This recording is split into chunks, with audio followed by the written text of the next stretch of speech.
So, bibigyan kita ng legal advice.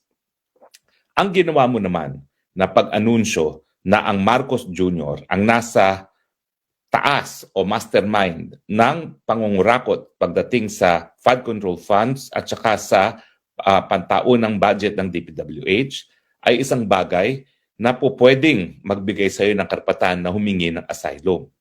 Unang-una, ang sinabi mo ay isang krimen at ikaw ay isang whistleblower, no? Whistleblower dahil naalalaman mo ang detalye ng ginagawa ni Marcos Jr. at ng kanyang pinsan na si Tambaluslos na pandarambong ng Kabanang Bayan dahil ikaw ay naging chairperson ng Committee on Appropriations.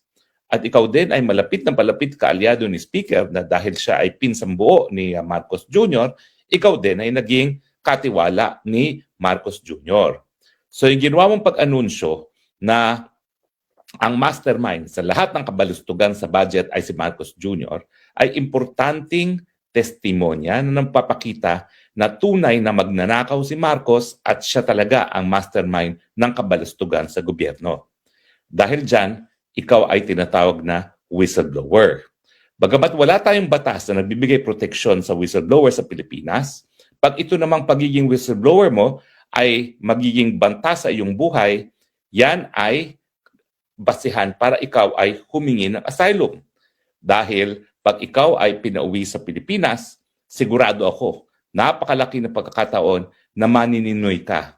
Papatayin ka na lang dahil ikaw talaga ang kaisa-isahang tao na tumistigo na ang presidente ang siyang nasa ulo. Siya ang mastermind ng kabalustugan pagdating sa pangungurakot ng pondo ng bayan para sa mga infrastructure projects.